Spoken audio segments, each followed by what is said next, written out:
ಆತ್ಮೀಯರೇ, ಇಂದು ನಾವು ತಮಿಳುನಾಡಿನ ಪ್ರಖ್ಯಾತ ದೇವಾಲಯವಾದ ಪೆರಿಯನಾಯಕಿ ದೇವಾಲಯದ ಬಗ್ಗೆ ತಿಳಿದುಕೊಳ್ಳೋಣ. ಪೆರಿಯನಾಯಕಿ ಎಂದರೆ ಮಹಾನಾಯಕಿ. ಮಾತೆ ಮರಿಯಮ್ಮನವರು ಮಹಾನಾಯಕಿ ಎಂದು ಆಕೆಯಲ್ಲಿ ಪ್ರಾರ್ಥಿಸುತ್ತಾರೆ. ಪೆರಿಯನಾಯಕಿ ದೇಗುಲವು ಕಥೋಲಿಕ ಧರ್ಮಸಭೆಯ ಪುಣ್ಯಕ್ಷೇತ್ರವಾಗಿದೆ. ಇದು ಪಾಂಡಿಚೇರಿ ಕಡಲೂರು ಮಹಾಧರ್ಮಕ್ಷೇತ್ರದಲ್ಲಿ ನೆಲೆಗೊಂಡಿದೆ. ಕೋಣಂಕುಪ್ಪಂ ಕಡಲೂರು ಜಿಲ್ಲೆಯ ಮಂಗಳಂಪೇಟೆ ಬಳಿಯ ಒಂದು ಸಣ್ಣ ಪಟ್ಟಣ. ಈ ದೇವಾಲಯವನ್ನು ನಿರ್ಮಿಸಿದವರು ಮಹಾನ್ Italian missionary father Joseph Constantine Beschi. ಇವರು ತಮಿಳಿನಲ್ಲಿ ವೀರಮಾಮುನಿವರ್ ಎಂದು ಪ್ರಖ್ಯಾತಗೊಂಡಿದ್ದಾರೆ. ದೇಗುಲ ಇರುವ ಸ್ಥಳ ಒಂದು ಕಾಲದಲ್ಲಿ ಅರಣ್ಯ ಪ್ರದೇಶವಾಗಿತ್ತು. ಜನರು ತಮ್ಮ ಕುರಿ ದನಗಳನ್ನು ಮೇಯಿಸಲು ಇಲ್ಲಿಗೆ ಬರುತ್ತಿದ್ದರು. 17ನೇ ಶತಮಾನದಲ್ಲಿ ಫಾದರ್ ಬೆಸ್ಕಿ ಅವರು ಸೇವೆ ಸಲ್ಲಿಸುತ್ತಿದ್ದ ಸ್ಥಳದಲ್ಲಿ 2 ಮೇರಿ ಮಾತೆಯ ಪ್ರತಿಮೆಗಳನ್ನು ತಂದರು. ಅವುಗಳೆಂದರೆ ಏಲಂಕುರ್ಚಿ ತಿರುಕಾವಲೂರ್, ಈಗ ಕುಂಭಕೋಣಂ ಧರ್ಮಕ್ಷೇತ್ರದಲ್ಲಿದೆ. ಅವರು ತಮಿಳುನಾಡಿನಾದ್ಯಂತ ಬೋಧಿಸಿದರು. ತಮ್ಮ ಸ್ಥಳಕ್ಕೆ ಹೋಗುವ ದಾರಿಯಲ್ಲಿ ಈ ಅರಣ್ಯವನ್ನು ಹಾದು ಹೋದರು ಮತ್ತು ದಣಿದ ಕಾರಣ ಅವರು ಮಾತೆ ಮೇರಿಯ 2 ಪ್ರತಿಮೆಗಳೊಂದಿಗೆ ಮರದ ಕೆಳಗೆ ಮಲಗಿದರು. ದನಗಳನ್ನು ನೋಡಿಕೊಳ್ಳುತ್ತಿದ್ದ ಹುಡುಗರು ತುಂಟಾಟದಿಂದ ಪೊದೆಯ ಹಿಂದೆ ಒಂದು ಪ್ರತಿಮೆಯನ್ನು ಮರೆಮಾಡಿ ಇಟ್ಟರು. ಅವರು ಎಚ್ಚರಗೊಳ್ಳುತ್ತಿದ್ದಂತೆ ಫಾದರ್ ಬೆಸ್ಕಿ ಅವರು ಪ್ರತಿಮೆಗಳಲ್ಲಿ ಒಂದು ಕಾಣೆಯಾಗಿದೆ ಎಂದು ತಿಳಿದು ಆಘಾತಕ್ಕೊಳಗಾದರು ಮತ್ತು ದುಃಖದಿಂದ ತಾವು ಸೇವೆ ಸಲ್ಲಿಸುತ್ತಿದ್ದ ಸ್ಥಳಕ್ಕೆ ಹಿಂತಿರುಗಿದರು. ಮುಘಸಪರೂರಿನಲ್ಲಿ ಕಚ್ಚಿರಾಯರೆಂಬ ರಾಜಮನೆತನದ ಪಾಳೆಗಾರ ಮಕ್ಕಳಿಲ್ಲದೆ ಆ ಪ್ರದೇಶವನ್ನು ಆಳುತ್ತಿದ್ದನು. ಮಗುವಿನ ವರದಾನಕ್ಕಾಗಿ ಪ್ರತಿದಿನ ದೇವರಲ್ಲಿ ಪ್ರಾರ್ಥಿಸುತ್ತಿದ್ದರು. ಒಂದು ದಿನ ಅವರ ಕನಸಿನಲ್ಲಿ ಮಾತೆ ಮರಿಯಮ್ಮನವರು ಅವರಿಗೆ ಕಾಣಿಸಿಕೊಂಡರು ಮತ್ತು ಹೀಗೆ ಹೇಳಿದರು: ಕಚಿರಾಯರ್, ನಾನು ಕಾಡಿನಲ್ಲಿ ಒಂಟಿಯಾಗಿದ್ದೇನೆ. ನೀವು ನನಗೆ ಪ್ರಾರ್ಥನಾ ಮಂದಿರವನ್ನು ನಿರ್ಮಿಸಿದರೆ ನಾನು ನಿಮಗೆ ಮಗುವಿನ ವರದಾನವನ್ನು ನೀಡುತ್ತೇನೆ ಎಂದು ಹೇಳಿದರು. ಇದನ್ನು ಹೇಳಿದ ನಂತರ ಅವರು ಕಣ್ಮರೆಯಾದರು. ಇದನ್ನು ಕೇಳಿ ಅವನು ತುಂಬಾ ಸಂತೋಷಪಟ್ಟನು ಮತ್ತು ಕಾಡಿನಲ್ಲಿ ಪ್ರತಿಮೆಯನ್ನು ಹುಡುಕಲು ಪ್ರಾರಂಭಿಸಿದನು.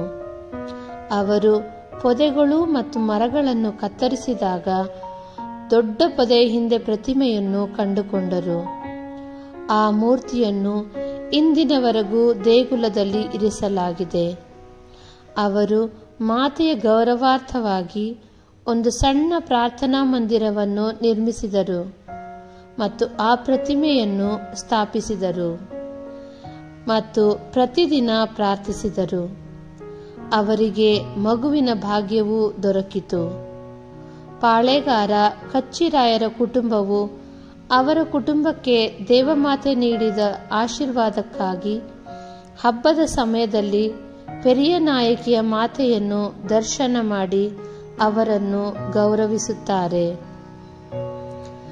ಕೆಲವು ದಿನಗಳ ನಂತರ ವಂದನೀಯ ಸ್ವಾಮಿ ಬೆಸ್ಕಿ ಈ ಬಗ್ಗೆ ಕೇಳಿದರು ಮತ್ತು ಕೋಣಂಕುಪ್ಪಂಗೆ ಬಂದು ಒಮ್ಮೆ ಅವರು ಕಳೆದುಕೊಂಡ ಪ್ರತಿಮೆಗಾಗಿ ನಿರ್ಮಿಸಲಾದ ಸಣ್ಣ ಪ್ರಾರ್ಥನಾ ಮಂದಿರವನ್ನು ನೋಡಿದರು. ಅವರು ತುಂಬಾ ಸಂತೋಷಪಟ್ಟರು ಮತ್ತು ಕೋಣಂಕುಪ್ಪಮನ್ನು ತಮ್ಮ ಸೇವಾ ಕಾರ್ಯದ ಸ್ಥಳವನ್ನಾಗಿ ಮಾಡಲು ನಿರ್ಧರಿಸಿದರು.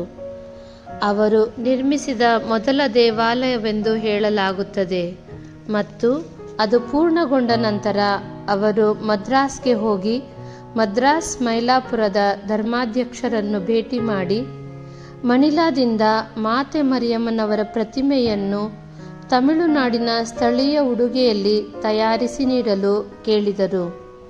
ಸ್ಥಳೀಯ ವಸ್ತ್ರ ಹಾಗೂ ಬಾಲಯೇಸುವನ್ನು ಹೊತ್ತಿರುವ ಮಾದರಿಯ ಸ್ವರೂಪವನ್ನು ನಿರ್ಮಿಸಿದರು.